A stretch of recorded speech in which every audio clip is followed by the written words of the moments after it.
사마르칸트가 아주 유명한 관광 도시입니다. 거기에 다니엘의 무덤이 있다는 겁니다. 저도 말씀 준비하면서 이번에 알게 됐습니다. 자, 1차 포로는 이제 그렇게 됐고요. 이제 2차 포로가 있습니다. 여러분, 여호와긴이라는 왕이 있죠. 여호와김의 아들 여호와긴, 그죠? 여호와긴이라고도 이야기합니다. 이 여호와긴의 왕은 100일 동안 유다를 다스렸던 왕인데, 여호와긴과 그 다음에 에스겔, 그 다음에 고위 연봉자들, 그리고 목공 철공수들, 이런 사람들 만여 명을 포로로 잡아갔다. 그게 바로 2차 포로입니다. 왜 잡아갔느냐? 바벨론이 사막입니다. 바벨론이 사막이라서 이 사막에다가 공중도시를 만드는 겁니다. 아주 화려한, 아주 수풀이 우거진 공중도시를 만드는 것을 계획을 했습니다. 그 공중도시를 만들려면 아주 기술자들이 필요하지 않습니까? 그래서 기술자들을 전부 데려간 겁니다. 2차 포로 때 다 데려간 겁니다. 그때 어마어마한 공중도시를 만들었습니다. 바벨론. 이제 3차 포로가 되겠습니다. 3차 포로는 유다의 멸망과 이제 직결이 되는 것입니다. BC 586년에 유다가 멸망하지 않습니까? 586년 시드기야 왕 때, 시드기야 왕 때, 시드기야 왕을 비롯해서 살아남은 모든 사람들 다 노동력을 착취하기 위해서 전부 포로로 끌고 갑니다. 이것이 1차, 2차, 3차 포로, 지금부터 2600년 전에 있었던 그런 일이 되겠습니다. 자, 이들은 전부 요시야 임금의 아들들이 되겠습니다. 그죠? 요시야 임금의 여호와킨만 빼고, 여호와킨은 여호와김의 아들이기 때문에 여호와김만 빼고 나머지 지금 언급해드리는 왕들은 거의 요시야 임금의 아들들입니다. 요시야 임금은 애굽 전투에서 이제 사망을 했습니다. 사망을 하자 반애굽 인사였던 그 당시 여호아스는 요시야 임금의 막내 아들입니다. 이 반애굽 인사였던 여호아스가 왕위에 올라서 3개월 만에 이제 애굽 바로누고 왕에게 끌려가서 거기서 죽어버립니다. 그 다음에 그 형제 여호와김이라는 왕이 있죠. 여호와김이 이제 왕위에 올랐습니다. 여호와김의 왕에 이제 앉혔는데, 여호와김은 어떤 왕이었습니까? 우상을 섬기고 여호와의 말씀인 두루마리 율법을 그 부하가 신하들이 읽어주자 그것을 갈기갈기 찢어서 난로불에 집어던지는 그런 끔찍한 불경죄를, 여호와 하나님에 대한 불경죄를 저질렀다. 씻을 수 없는 그런 불경죄를 저질렀던 사람이 바로 여호와김이다. 그도 이번에는 바벨론 느부갓네살에 의해서 쇠사슬에 묶여서 바벨론에 끌려가서 비참한 최후를 이제 맞이하게 됐습니다. 그것이 여호와김입니다. 그 아들 여호와김은 이제 100일간 유다를 다스리게 되는데요. 느부갓네살이 침공이 왔을 때 곧바로 항복하라는 여호와의 말씀이 계속해서 예레미야를 통해서 계속해서 있었습니다. 대항하지 말고, 바벨론이 쳐들어오면 대항하지 말고 곧바로 항복하라. 계속 예레미야를 읽어보면 이런 말씀이 여러 번 나옵니다. 곧바로 항복하라. 곧바로. 여호와김은 그래도 여호와김이나 그 위에 여호아하스나 이런 왕보다 마지막에 여호와의 말씀에 귀를 좀 기울였던 왕입니다. 왜냐? 바벨론이 쳐들어오자 여호와김은 곧바로 항복을 합니다. 곧바로. 그래서 포로로 바벨론에 끌려가게 되는 겁니다. 그래서 평생 거기서 이제 일생을 지냈던 사람인데, 여호와의 말씀대로 죽임을 당하지 않았습니다. 여호와김은 일생을 바벨론에서 살다가 한때는 바벨론에서 유다 왕의 지위를 회복하는 그런 영광을 누리기도 했습니다. 왜? 여호와의 말씀에 마지막에 순종을 했기 때문에 그렇습니다. 악한 왕이지만 마지막에 여호와의 말씀에 순종했다 이겁니다. 그래서 여러분 마태복음 1장 12절에 예수 그리스도의 족보에 여호와 긴이 올라가 있습니다. 여호와 긴. 족보에 올라가는 영광을 누리게 되는 겁니다. 자, 이제 여러분과 마지막 시드기야 왕, 마따니아라고도 이야기하는 시드기야 왕에 대해서 보겠습니다. 주전 586년입니다. 당시 유다 상황은요, 이제 바벨론의 거의 속국이 되어버렸습니다. 바벨론이 이제 쳐들어와서요, 이미 예루살렘 성만 제외하고 모든 유다를 다 지배를 하고 있는 상황이었습니다. 예루살렘 성을 이제 쳐부수려고 뺑 돌아서 이제 바벨론 그 군사들이 예루살렘 성을 포위하고 있는 이제 그런 절체절명의 위기의 상황이었습니다. 성경은 예레미야 37장 2절에 그와 그의 신하와 그의 땅 백성이 여호와께서 선지자 예레미야에게 하신 말씀을 듣지 아니하니라. 성경은 이렇게 말하고 있습니다. 그와 시드기야와 유다 백성들이 예레미야를 통해서 여호와께서 말씀하신 그 말씀을 듣지 아니하니라. 그 말씀은 뭐라고요? 빨리 항복하라. 바벨론이 쳐들어오면 문 걸어 잠지 말고 빨리 항복하라. 그리하면 너가 살겠고 너의 가족이 살겠고 너의 백성이 살겠고 예루살렘도 무너지지 아니하리라. 여러분, 느부갓네살은 2차 포로로 여호와킨을 에스겔과 함께 잡아갔죠. 그리고 자기의 입맛따려 이제 왕에 앉힌 임금이 바로 시드기야입니다. 바벨론의 입맛대로 시드기야를 왕에 앉혔습니다.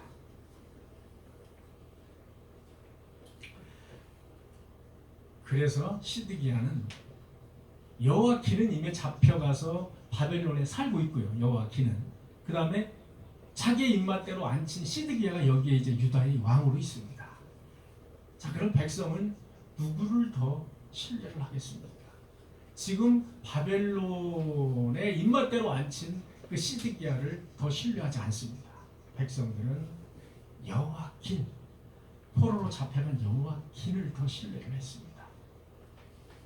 그러다 보니까 시드기야는 항상 불안한 겁니다. 항상 불안해요. 내가 왕이지만 항상 불안한 겁니다.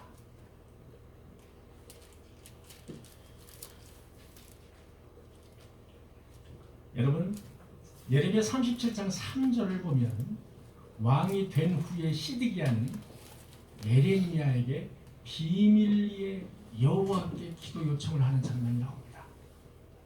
시드기가 불안한 겁니다. 시드기야가. 그러니까 비밀리에 예레미야에게 여호와께 기도 좀 해달라. 지금 이런 상황을 어떻게 극복을 해야 될지 기도 좀 해달라. 이렇게 비밀리에 기도 요청을 하는 장면이 나옵니다. 그러나 이것은 여호와 하나님의 뜻을 묻는 그런 시드기야의 요청이 아닙니다. 이것은 여호와 하나님께 어떤 기가 막힌 기적을 일으켜 주셔서 나도 구원해 주시고 우리 백성들도 이 기회에 좀 구원해 달라, 이렇게 요청하는 겁니다. 시드기야는 진정 여호와 하나님의 뜻이 어디에 있고 그 뜻이 무엇인가를 묻는 게 아닙니다. 시드기야는 말입니다, 자존심과 허영심만 가득 찬 그런 이상한 왕이었습니다. 여호와의 말씀을 전혀 신뢰하지 않는 그런 왕이었다 이겁니다. 하나님은 시드기야의 중심을 보셨습니다. 기도를 들어주실 리가 없지요. 여러분, 그러면 시드기야는 여호와의 어떤 말씀을 신뢰하지 않았을까요? 37장 6절의 말씀을 보면 여호와의 말씀이 예레미야에게 임하여 이르시되 라고 시작이 됩니다. 37장 7절의 말씀을 보면 예레미야는 여호와의 말씀을 이렇게 전합니다. 너희를 도우려고 나왔던 바로의 군대는 자기 땅 애국으로 돌아가겠고. 자, 이제 이렇게 예루살렘 성이 포위되니까 다시 유다의 동맹국인 애굽이 이제 올라왔습니다. 도와주려고 올라왔어요. 그러자 이제 바벨론 군사들이 포위했던 바벨론 그 군사들이 잠시 예루살렘 성에서 철수를 합니다. 그런 장면이 성경에 나옵니다. 잠시 철수를 한 것을 두고 이제 바벨론 군사들이 물러갔다라고 착각을 하고 있는 겁니다. 그때 여호와 하나님은 이렇게 말씀하시는 겁니다. 너희를 도우려고 나왔던 바로 군대 애굽, 바로 군대는 자기 땅 애굽으로 돌아갈 것이고 갈대아인이 다시 와서 이 성을 쳐서 빼앗고 불사르리라. 갈대아인. 여러분, 당시에 바벨로니아가 이렇게 요 색깔로 이렇게 지배하고 있던 바벨론이 얼마나 큰지 한번 보시죠. 우르가 어디에 있습니까? 요게 우르입니다. 제가 이제 이게 좀 살려고 했더니 아직 안 요게 우르입니다. 그러니까 우르 사람들 여기 보면은 갈대아인이 와서 이 성을 쳐서 빼앗아 불살이라. 이렇게나 넓은 땅을 지배하고 있던 게 바벨론이었습니다. 성경에서 말하는 갈대아인이라고 하는 바벨론 군사를 말하는 것입니다. 다시 한번 여러분에게 말씀드리겠습니다. 에레미야는 여호와의 말씀을 이렇게 전합니다. 너희를 도우려고 나왔던 바로의 군대는 자기 땅 애굽으로 돌아갈 것이고 갈대아인이 다시 와서 이 성을 쳐서 빼앗아 불사르리라. 예레미야는 계속해서 꾀꼬리처럼 여호와의 말씀이 이렇습니다 라고 시드기야 왕에게 꾀꼬리처럼 계속해서 똑같은 말을 반복을 하고 있는 겁니다. 그런데 말입니다. 이 말을 들은 신하들이 예레미야를 바벨론의 첩으로 생각을 했습니다.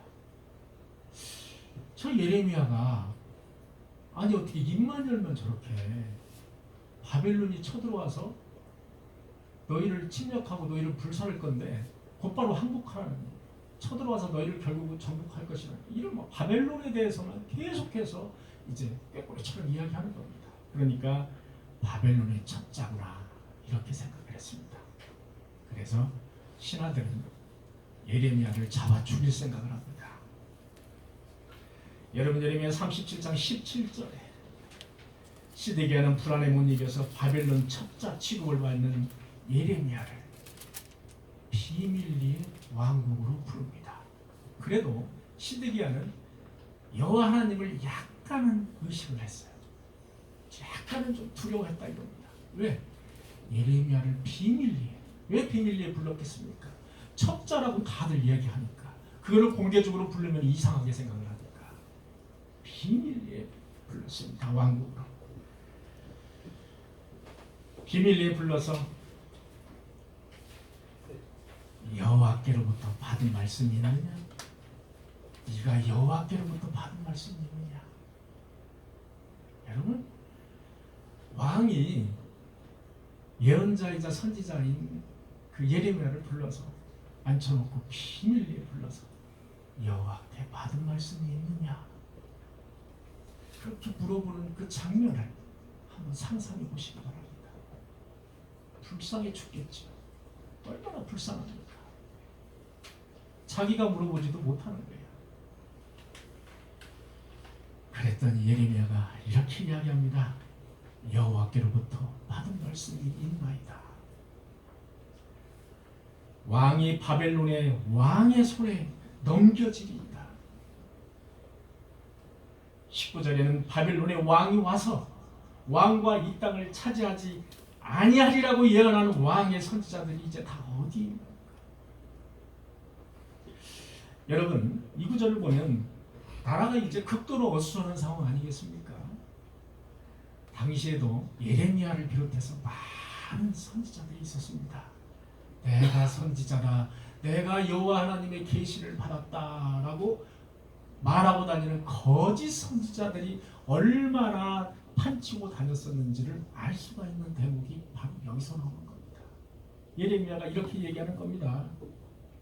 바빌론의 왕이 와서 왕과 이 땅을 차지하지 아니하리라고 말한 그런 예언한 그런 왕의 선지자, 이걸로 봐서 시드기야는 예레미야를 믿은 게 아니고 그 반대의 거짓 선지자를 믿었다라는 사실을 성경 구절을 통해서 알 수가 있는 겁니다.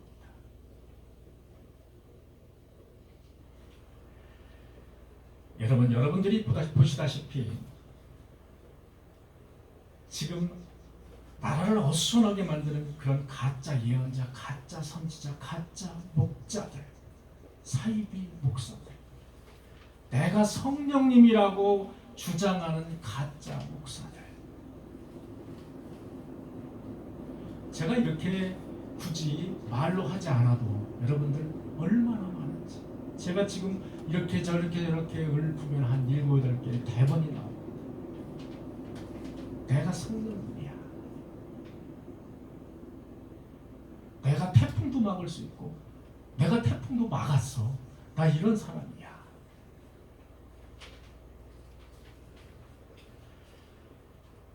진실된 참목자, 그런 진실된 참목자를 분별하고 오직 여호와 하나님을 신뢰하는 저와 여러분들이 되시기를 간절히 축원합니다. 여러분 38장에 또다시 예레미야는 여호와의 말씀을 이렇게 외칩니다. 예레미야 38장, 예루살렘 성에 머무는 자는 칼과 기근과 전염병에 죽으리라. 이게 무슨 말씀입니까? 예루살렘 성에 머무는 자는 다 죽을 것이라는 것을 말씀하고 계신 겁니다. 어떨 것이다? 다 포로로 잡혀갈 것이다 라는 말씀을 하고 계신 겁니다. 그러나 갈대아인에게 항복하는 자는 살리니, 갈대아인 바벨론, 갈대아인에게 항복하는 자는 살리니 그는 노량물을 얻은 같이 자기 목숨을 건지리라. 이 성, 예루살렘 성이 반드시 바벨론의 왕의 군대에 넘어갈 것이다. 넘어가리니 그가 차지하리라. 예루살렘 성도 바벨론에게 넘어갈 것이라는 겁니다. 공공연하게 여호와 하나님은 이렇게 예레미야를 통해서 말씀을 하고 계시는 겁니다.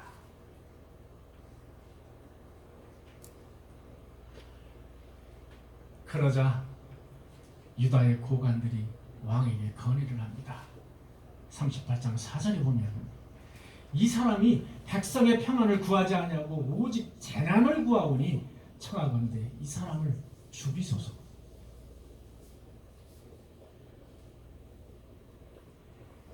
이 성에 남은, 예루살렘 성에 남은 군사와 백성의 손을 약하게 만듭니다.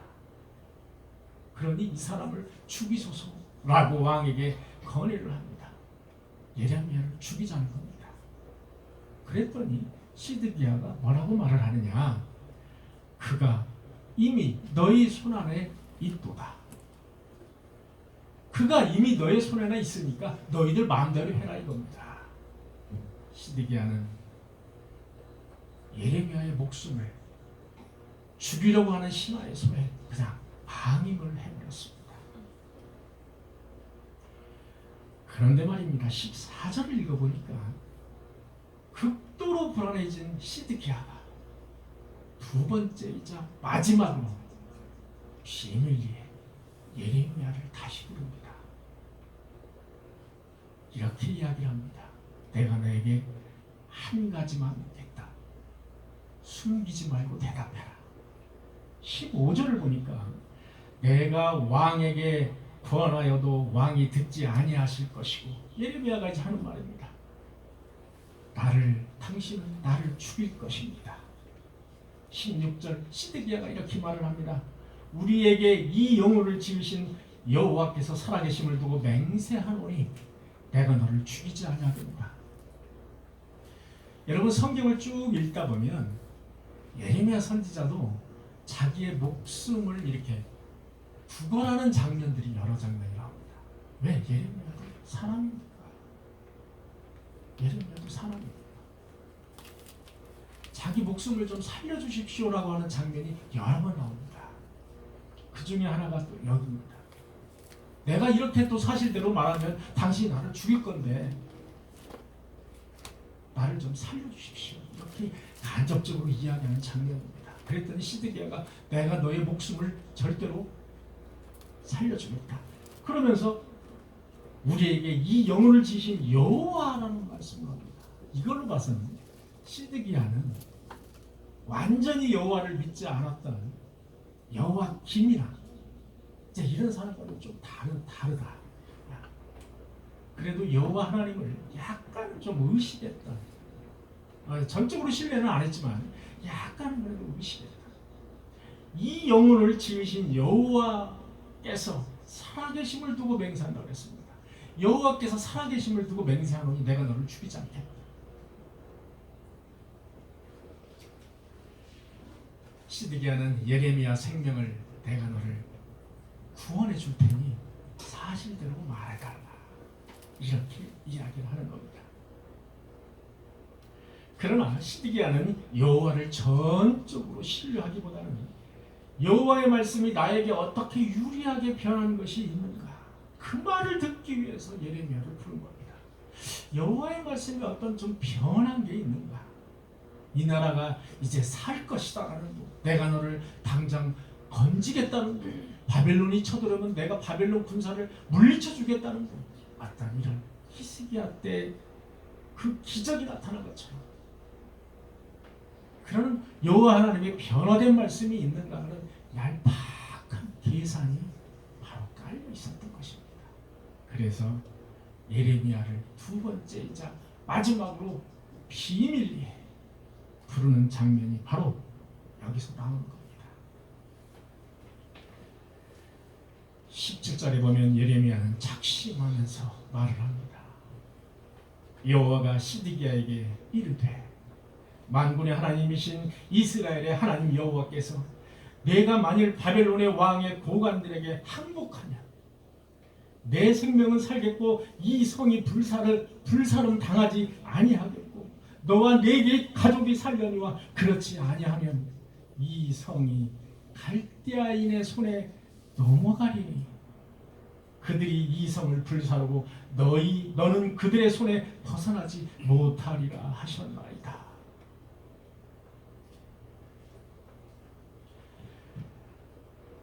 이런 여호와의 말씀을 전하는 예레미야도 얼마나 가슴이 아팠을 거예요. 그래서 예레미야가 이렇게 말할 때는 아마 눈물을 쭉 흘리면서 말을 했을 겁니다. 그래서 예레미야 선지자를 우리는 눈물의 선지자라고 말을 합니다. 예레미야 선지자는 사실은 인간적인 면을 보면 마음이 그렇게 아주 강한 그런 선지자로 보이지는 않았습니다. 제 눈에는 어떤 면에서는 나약한 인간적인 면도 많이 이렇게 보이거든요. 그런데 여호와 하나님의 말씀을 전할 때는 하나도 빠지지 않고 그대로 말씀을 전하는 대담함도 보입니다.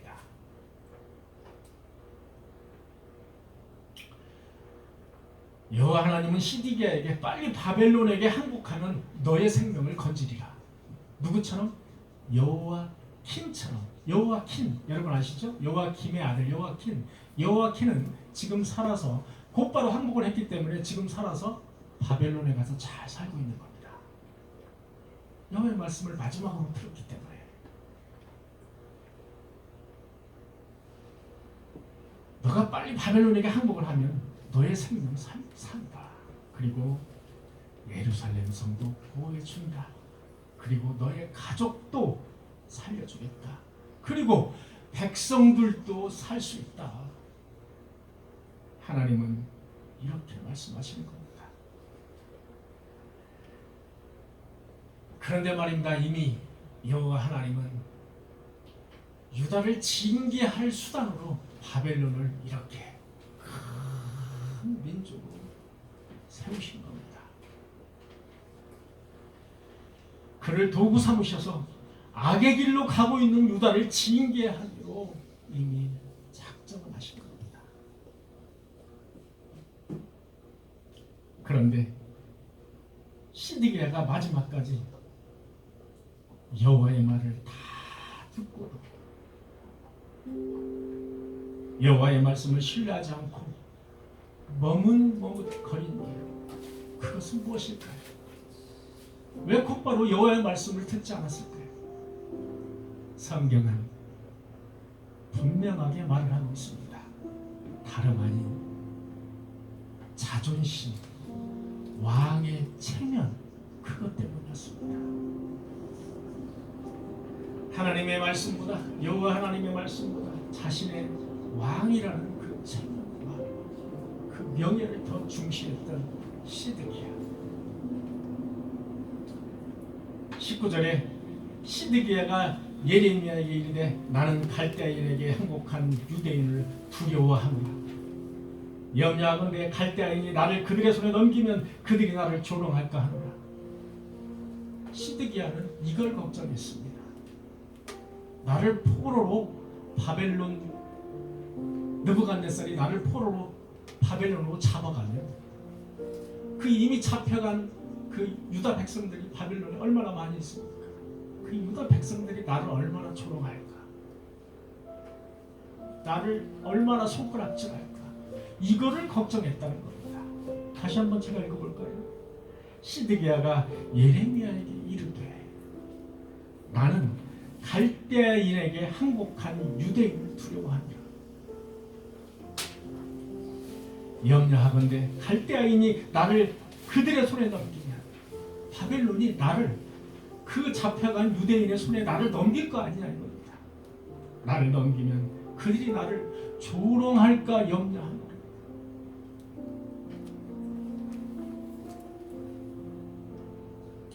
내가 그래도 한 나라의 왕인데 바벨론에 항복한 백성들이 바벨론 편이 돼서 나를 조롱하고 나를 무시할 것이 뻔한데 내가 그 치욕을 어떻게 감당할 건가?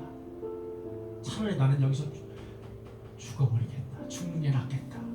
이렇게 생각했던 게 바로 시드기야라는 겁니다. 여호와의 말씀을 따르지 않았던 왕, 자신의 체면을 더 먼저 생각했던 왕,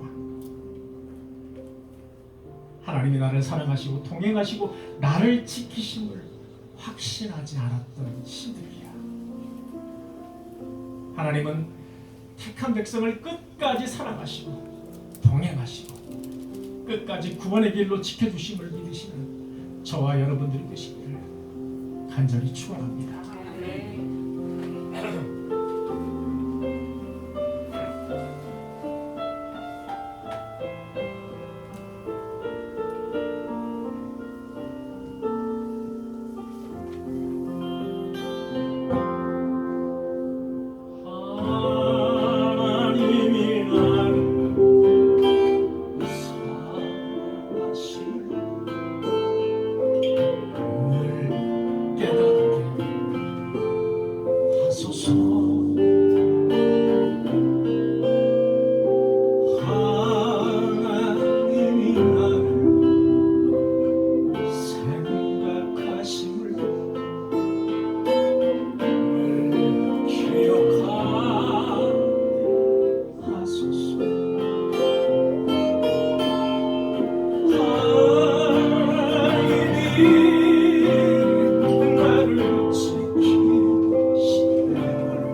축원합니다. 아멘. 이제 시드기야의 마지막 명령이 나옵니다. 24절에 보면 참 기가 막힌 시드기야의 명령이 나옵니다. 너는 이 말을 어느 사람에게도 알리지 말라. 그리하면 내가 죽지 아니하리라. 쉽게 바꿔 얘기하면 내가 너와 은밀히 만났다는 이러한 사실을 알리면 내가 너를 죽이겠다. 이것이 시드기야의 마지막 예레미야를 향한 명령이었습니다. 끝까지 유치찬란했던 시드기야의 생각, 성경을 통해서 알 수가 있습니다. 끝까지 여호와의 말씀을 신뢰하지 않았던 시드기야, 이제 드디어 유다의 멸망과 함께 시드기야의 죽음이 우리 눈앞에 어른어른 걸립니다. BC 586년 39장에 나옵니다. 586년 전 결국 바벨론 느부갓네살은 군대를 이끌고 예루살렘에 쳐들어왔어. 유다를 함락시키고 맙니다. 시드기야는 만에 하나 바벨론이 쳐들어와서 예루살렘 성을 함락시키면 내가 어떻게 도망가야지 라는 지도를 다 그리고 예루살렘 성 수백 미터 그 밑에 시드기야 피난처, 도피처를 만들었습니다. 시드기야 터널. 왜냐하면 예루살렘 성 그 지하는 팔 수도 없습니다. 거기를 어떻게 수백 미터를 파겠습니까? 그런데 수백 미터 그 터널을 파서 자기가 만에 하나 무슨 일이 있으면 도망갈 구멍을 다 만들어 놓은 겁니다. 제가 찾아보니까 그곳을 시드기야 터널, 그 시드기야 터널을 뚫었습니다.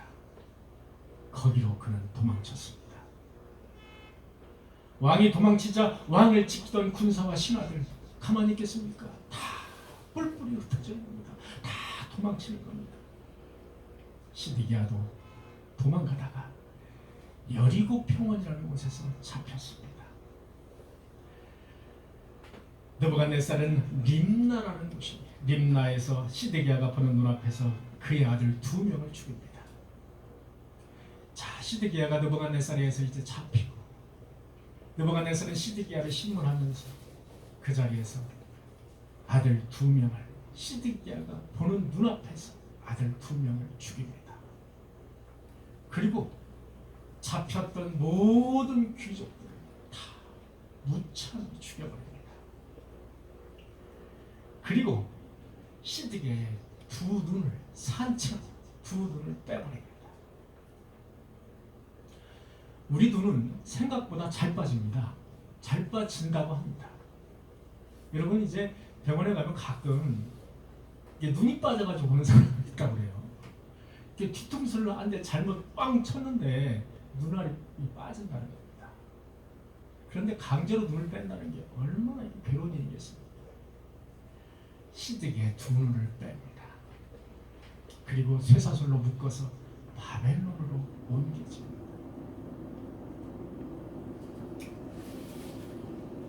여기에 그치지 않습니다. 갈대아인들, 바벨론은 왕궁과 백성의 집을 다 불살라버립니다. 그리고 예루살렘 성전을 다 허물어버립니다. 기록에 의하면 예루살렘 성은 5일간에 걸쳐서 모조리 불태워졌고, 그 안에 남겨져 있던 이 여자들은 모두 치욕적인 죽음을 당했다.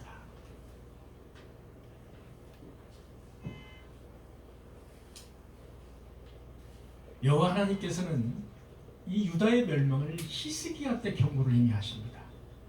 약 100년, 그러니까 멸망 100년 전쯤에 히스기야 때 경고를 하십니다. 그리고 므낫세 때, 아들 므낫세 때 또 경고를 하십니다. 반드시 이루어지리라. 그 경고가 약 100년 후인 BC 586년경이 실현되는 순간입니다.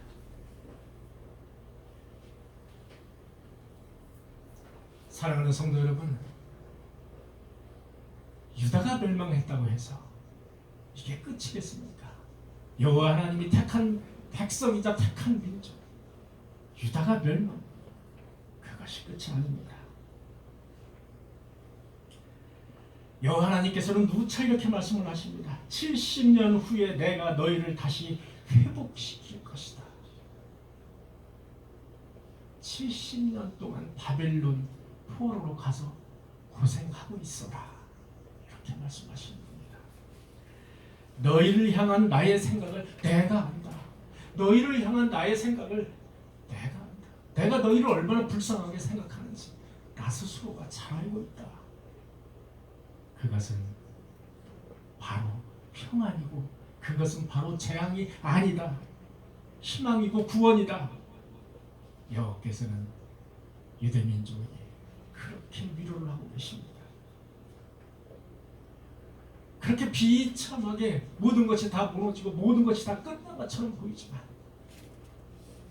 여호와 하나님이 택한 민족, 여호와 하나님께서는 너희들 그게 끝이 아니다. 너희들은 70년 후에 회복할 것이다. 이렇게 위로를 하고 계신 겁니다.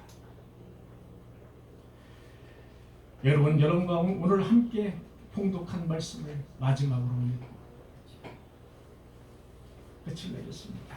예레미야 29장 10절에서 13절의 말씀입니다. 여호와께서 이와 같이 말씀하십니다. 바벨론에서 70년이 차면 내가 너희를 돌보고 나의 선한 말을 너희에게 성취하여 너희를 이곳으로 돌아오게 하리라. 너희를 향한 나의 생각을 내가 아나니 평안이요 재앙이 아니니라. 너희에게 미래와 희망을 주는 것입니다. 너희가 부르짖으며 내게 와서 기도하면 내가 너희들의 기도를 들을 것이요 너희가 온 마음으로 나를 구하면 나를 찾을 것이다. 나를 만날 것이라. 기도하시겠습니다. 주님께서는 우리를 택한 백성으로 인쳐주셨습니다. 우리가 세상을 살면서 때로는 하나님을 부인할 때도 있고 곁길로 갈 때도 있고 악한 행동을 할 때도 있습니다. 그때마다 하나님께서는 우리를 징계를 통해서 여호와의 길로 끝까지 견인을 하십니다. 우리가 여호와의 징계를 받음을 인식하고 끝까지 하나님의 말씀을 놓지 않고 붙잡고 갈 수 있는, 그래서 잘 견딜 수 있는 그러한 성도들이 되게 하여 주시옵소서. 그래서 마지막 때에 하나님의 축복을 듬뿍 받는 기쁨으로 천국을 향해서 갈 수 있는 그런 성도들이 되게 하여 주시옵소서. 이 모든 말씀 예수 그리스도의 이름으로 간절히 기도하옵나이다. 아멘.